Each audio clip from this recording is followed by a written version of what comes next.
सभी भाइयों को राम राम। कैसे हो मेरे मित्रों? अच्छे ही होंगे उस परमपिता परमात्मा की कृपा से। अयोध्या कांड। इस रामायण कथा को सुनने से पहले चैनल को सब्सक्राइब करें, लाइक करें ताकि आने वाला वीडियो नोटिफिकेशन भाइयों के पास तुरंत पहुंच जाए। जिनकी गोद में हिमाचल सुता पार्वती जी, मस्तक पर गंगा जी, ललाट पर नित्य का चंद्रमा, कंठ में हलाहल विष और वत्स, सतर पर सर्पराज शेष जी शोभित हैं। वे भस्म से विभीषित देवताओं में श्रेष्ठ, सर्वेश्वर संहार करता या भक्तों के पापनाशक, सर्वात्मक कल्याण रूप चंद्रमा के समान सुभरवण श्री शंकर जी सदा मेरी रक्षा करें। रघुकुल को आनंद देने वाले श्री रामचंद्र जी के मुखार अरविंद जी को जो शोभा राज्य अभिषेक की बात सुनकर न तो प्रसन्नता को प्राप्त हुई और न वनवास के दुख से मलिन ही हुई, वह मुख कमल की छवि मेरे लिए सदा सुंदर मंगलों की देने वाली हो। नील कमल के समान श्याम और कोमल जिनके अंग हैं, श्री सीता माता जी जिनके वाम भाग में विराजमान है और जिनके हाथों में क्रम अमोघ बाण और सुंदर धनुष है, उन रघुवंश के स्वामी श्री रामचंद्र जी को मैं नमस्कार करता हूँ। श्री गणेश जी के चरण कमलों की रज से आने अपने मन रूपी दर्पण को साफ करके मैं श्री रघुनाथ जी के उस निर्मल यश का वर्णन करता हूँ जो चारों फलों को, धर्म अर्थ काम मोक्ष को देने वाला है। जब से श्री रामचंद्र जी विवाह करके घर आए तब से अयोध्या में नित्य नए मंगल हो रहे हैं और आनंद के बादे बज रहे हैं। चौदह लोक रूपी बड़े भारी पर्वत पर पुण्य रूपी मेघ सुख रूपी जल बरसा रहे हैं। रिद्धि सिद्धि और संपत्ति रूपी सुहावनी नदियां उमड़ उमड़ कर अयोध्या रूपी समुन्दर में आ मिलने नगर के स्त्री पुरुष अच्छी जाति के मणियस के समूह है जो सब प्रकार से पवित्र, अमूल्य और सुंदर है। नगर का ऐश्वर्य कुछ कहा नहीं जाता, ऐसा जान पड़ता है मानो ब्रह्मा जी की कारीगरी बस इतनी ही है। सब नगर निवासी श्री रामचंद्र जी के मुखचंद्र को देखकर सब प्रकार से सुखी हैं। सब माताएं और सखी सहेलियां अपनी मनोरथ रूपी बेल को फली हुई देखकर आनंदित श्री रामचंद्र जी के रूप गुण शील और स्वभाव को देखकर सुनकर राजा दशरथ जी बहुत आनंदित होते हैं। सबके हृदय में ऐसी अभिलाषा है और सब महादेव जी को मानकर प्रार्थना करके कहते हैं कि राजा अपने जीते जी श्री रामचंद्र जी को युवराज पद दे दे। एक समय रघुकुल के राजा दशरथ जी अपने सारे समाज सहित राजसभा में विराजमान थे। महाराज समस्त पुण्यों की मूर्ति हैं। उन्हें श्री रामचंद्र जी का सुंदर यश सुनकर अत्यंत आनंद हो रहा है।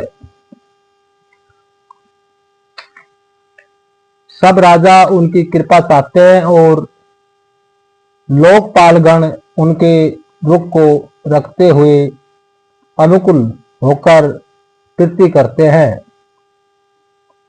पृथ्वी आकाश पाताल तीनों भवनों में और भूत भविष्य वर्तमान तीनों कालों में दशरथ जी के समान बड़भागी और कोई नहीं है। मंगलों के मूल श्री रामचंद्र जी जिनके पुत्र हैं, उनके लिए जो कुछ कहा जाए सब थोड़ा है। राजा स्वाभाविक ही हाथ में दर्पण ले लिया और उसमें अपना मुख देखकर मुकुट को सीधा किया। देखा कि कानों के पास बाल सफेद हो गए हैं, मानो बुढ़ापा ऐसा उपदेश कर रहा है कि हे राजन, श्री रामचंद्र जी को युवराज पद देकर अपने जीवन और जन्म का लाभ क्यों नहीं लेते। हृदय में यह विचार लाकर युवराज पद देने का निश्चय कर राजा दशरथ जी ने शुभ दिन और सुंदर समय पाकर प्रेम से पुलकित शरीर को आनंद मगन मन से उसे गुरु वशिष्ठ जी को जा सुनाया।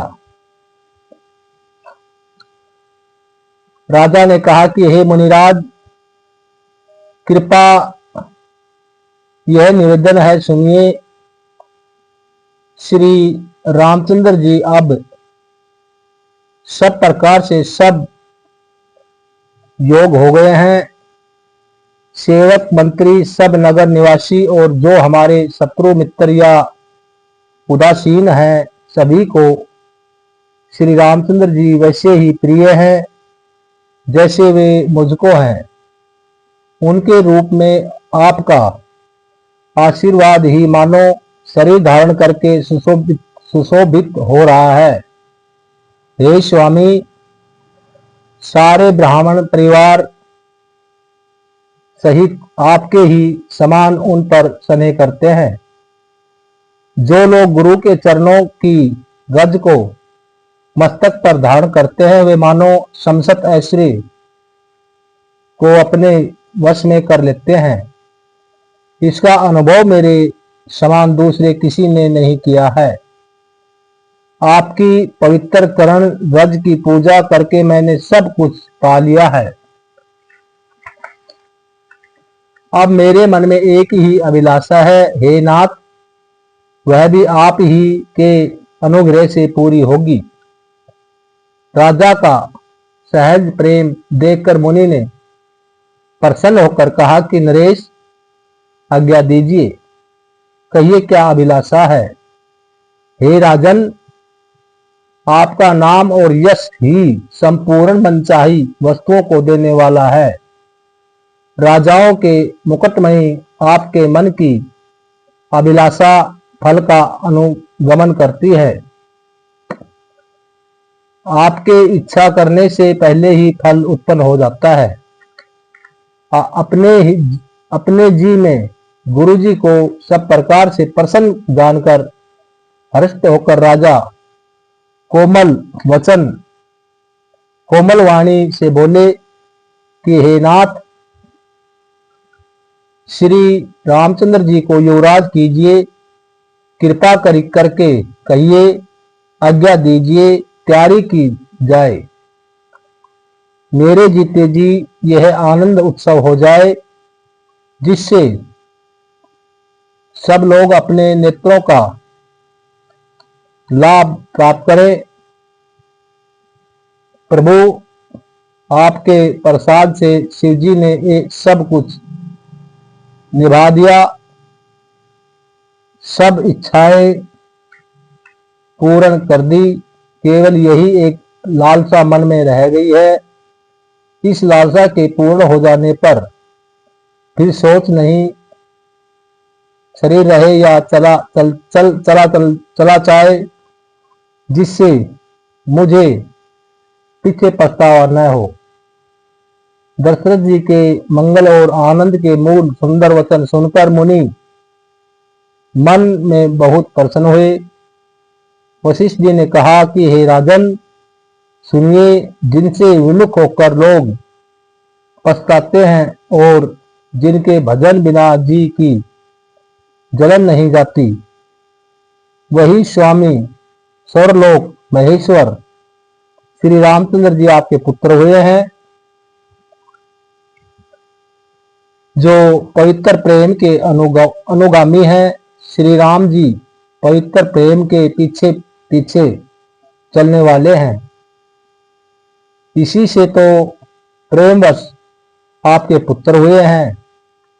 हे राजन, आप देर न कीजिए, शीघ्र सब समान सजाइए शुभ दिन और सुंदर मंगल तभी है जब श्री रामचंद्र जी युवराज हो जाए, अर्थात उनके अभिषेक के लिए सभी दिन शुभ और मंगलमय है। राजा आनंदित होकर महल में आए और उन्हें सेवकों को तथा मंत्री सुमंतर को बुलवाया। उन लोगों ने जय जीव कहकर सिर नवाए। तब राजा ने सुंदर मंगलमय वचन कहे कि श्री रामचंद्र जी को युवराज पद देने का प्रस्ताव सुनाइए, और कहा, यदि पांचों को आप सबको यह मत अच्छा लगे तो हृदय में हर्ष होकर आप लोग श्री रामचंद्र जी का राज तिलक कीजिए। इस प्रिय वाणी को सुनते ही मंत्री ऐसे आनंदित हुए मानो उनके मनोरथ रूपी पौधे पर पानी बढ़ गया हो।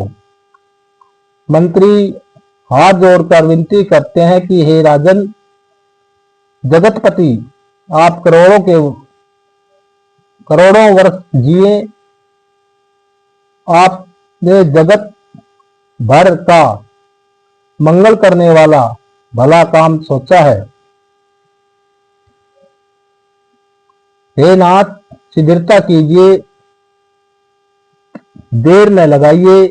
मंत्रियों की सुंदर वाणी सुनकर राजा को ऐसा आनंद हुआ मानो बढ़ती हुई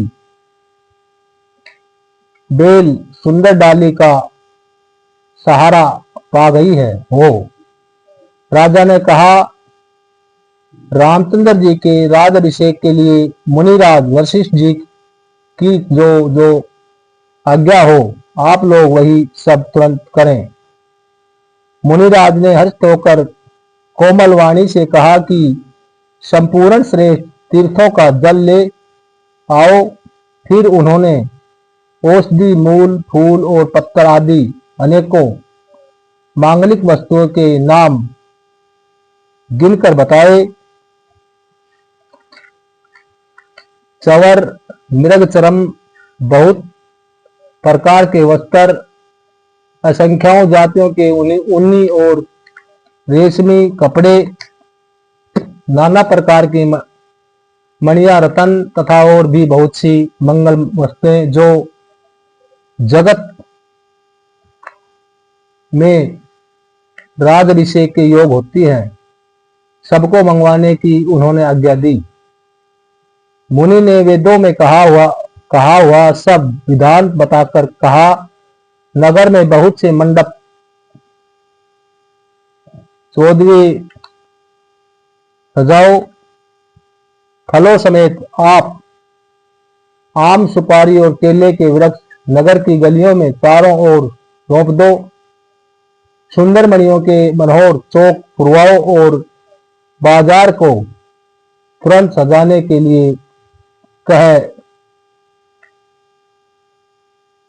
कह दी। श्री गणेश जी, गुरु और कुल देवता की पूजा करो और भूदेव ब्राह्मणों की सब प्रकार से सेवा करो। ध्वज, पताका, तोरण, कलश, घोड़े, रथ और हाथी सबको सजाओ। मुनिश्रेष्ठ वशिष्ठ जी के वचनों को शिरोधार्य करके सब लोग अपने अपने काम में लग गए। मुनिवर ने जिनको जिस काम के लिए आज्ञा दी, उसने वह काम इतनी शीघ्रता कर डाला कि मानो पहले से ही कर रखा था। राजा, ब्राह्मण, साधु और देवताओं को पूज रहे हैं और श्री रामचंद्र जी के लिए सर्व मंगल कार्य कर रहे हैं। श्री रामचंद्र जी के अभिषेक की सुहावनी खबर सुनते ही अवध भर में बड़ी धूम से बाजे बजने लगे। श्री रामचंद्र जी और सीता जी के भी शुभ शकुन सूचित हुए। उन्होंने सुंदर मंगल अंग फड़कने लगे। पुलकित होकर वे दोनों प्रेम सहित एक दूसरे से कहते हैं कि ये सब सुकून भरने के आने की सूचना देने वाले हैं। उनके मामा के घर गए बहुत दिन हो गए, बहुत ही अवसेर आ रही है। बार बार उनसे मिलने की मन में आती है। शकुनों से प्रिय भरत के मिलने का विश्वास होता है, और भरत के समान जगत में हमें कौन प्यारा है। शकुन का बस यही फल है, दूसरा नहीं। श्री रामचंद्र जी को अपने भाई भरत का दिन रात ऐसा सोच रहता है जैसे कछुए का हृदय अंडों पर रहता है। इसी समय यह परम मंगल समाचार सुनकर सारा रनिवास हर्षित हो उठा। जैसे चंद्रमा को बढ़ने देखकर समुद्र में लहरों का विलास आनंद सुशोभित होता है। सबसे पहले रनिवास में जाकर उन्होंने ये वचन समाचार सुनाए। उन्होंने बहुत से आभूषण और वस्त्र पाए। रानियों का शरीर प्रेम से पुलकित हो उठा और मन प्रेम में मगन हो गया। वे सब मंगल कलश सजाने लगी। सुमित्रा जी ने मणियों रत्नों के बहुत प्रकार के यतन सुंदर और मनोहर चौक पूरे आनंद में मगन हुई। श्री रामचंद्र जी की माता कौशल्या जी ने ब्राह्मणों को बुलाकर बहुत दान दिया। उन्होंने ग्राम देवियों देवताओं और नागों की पूजा की और फिर बलि भेंट देने से कहा, अर्थात कार्य सिद्ध होने पर फिर पूजा करने की मनोती मानी और प्रार्थना की कि जिस प्रकार से श्री रामचंद्र जी का कल्याण हो, दया करके वही वरदान दीजिए।